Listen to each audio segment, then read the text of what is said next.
तो हम लोगों ने आम आदमी के तौर पर पूरे पटना में केजरीवाल जी को प्रधानमंत्री के रूप में एक बैनर लगा करके पहली आवाज़ हम लोगों ने बिहार से उठाया था। लेकिन जो परिस्थितियां बन रही हैं उस परिस्थितियों के अनुरूप 2 चरण का चुनाव होने के बाद हम लोगों को लगा, जिस तरह से गिरफ्तारी हुई, तो एक संवैधानिक पद पर हमारे मुख्यमंत्री जी थे, उन्होंने इस्तीफा नहीं दिया मुख्यमंत्री के तौर पे। हम लोग कार्यकर्ता के मन में एक स्वाभाविक उद्वेदना उत्पन्न हुई कि अगर आपको इस्तीफा नहीं देना था तो फिर सत्येंद्र जैन जी और मनीष सिसोदिया जी का इस्तीफा आपने क्यों लिया था? वो भी जेल से रह करके सरकार चला सकते थे। जब आप चला सकते तो वो भी एक ही पार्टी में 2 तरह की नीतियां क्यों?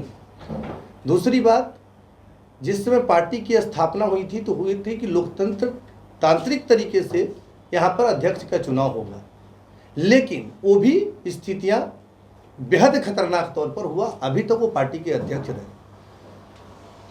फिर जब भी हम लोग कार्यकर्ता साथ थे, लेकिन अब स्थितियां हो गई हैं, कांग्रेस के गठबंधन के खिलाफ थे हम। उस समय भी 23 तारीख को यहाँ पटना की स्थिति में हम लोगों ने खिलाफत किया था पार्टी के माध्यम से कि कांग्रेस के साथ जाना हम लोगों के लिए हितकर नहीं होगा।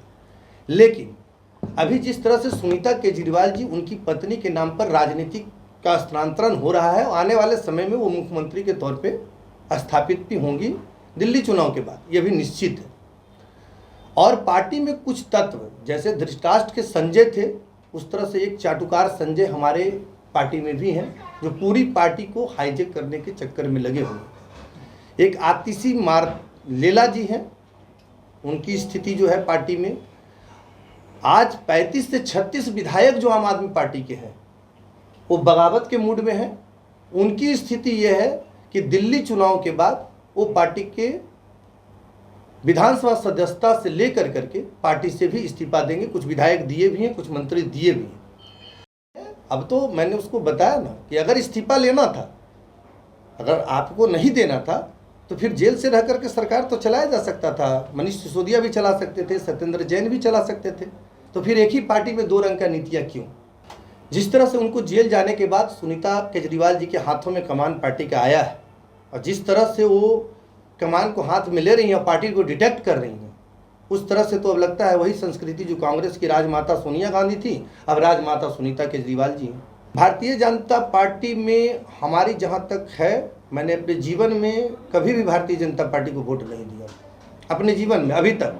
सच्चाई है कि मैंने कभी भी भारतीय जनता पार्टी को वोटिंग नहीं किया हूँ, और आने वाले समय में कभी भी भारतीय जनता पार्टी को ना ज्वाइन करूंगा और ना उसका किसी तरह का कोई समर्थन करूंगा। लेकिन आज का जो दौर है, आज की जो परिस्थितियां हैं, क्या हम उसी परिस्थिति में चले जाएं कि कश्मीर में जिस तरह से आतंकवादी रूल्स थे, जिस तरह से बम विस्फोट होते थे, क्या उसी में फिर लौट जाएं?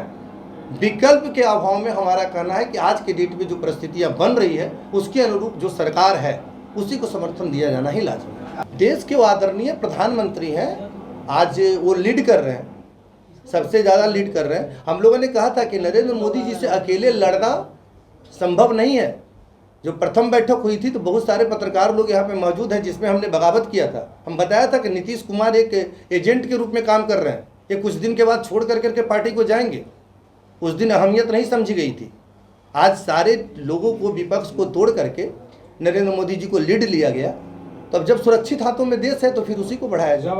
में बिहार में किसी भी संगठन को बढ़ने नहीं दिया जा रहा है। आज तक हम लोग अध्यक्ष पद का भी मांग करते रहे कि कम से कम किसी भी कार्यकर्ता को आप अध्यक्ष बना दीजिए ताकि पार्टी को दिशा निर्देश दिया जा सके। लेकिन जिस तरह से पार्टी के पूरे कार्यकर्ताओं को यहाँ बेच दिया गया आरजेडी के झंडा उठाने के लिए, कांग्रेस का झंडा उठाने के लिए, तो आखिर कार्यकर्ताओं का भी एक राजनीतिक भविष्य होता है। कुछ भी नहीं होता है, लेकिन एक स्वाभिमान होता है, स्वाभिमान जागता है। हम लोगों ने निर्णय लिया कि अब स्थिति जो है, कम से कम बैनर के माध्यम से बताया ही है कि भाई हम पृथ्वीराज के विचारों से असहमत हो सकते हैं, मोदी जी के बहुत सारे क्रियाकलाप से हम असहमत हैं। बिहार में वैसे बहुत सारे कार्यक्रम हैं जो मोदी जी के स्थिति अनुरूप नहीं हुआ बिहार में, लेकिन इसका मतलब ये नहीं है कि उसका विकल्प में हम मोहम्मद गौरी को चुन लें और जयचंद को चुन लें, ये स्वीकार नहीं।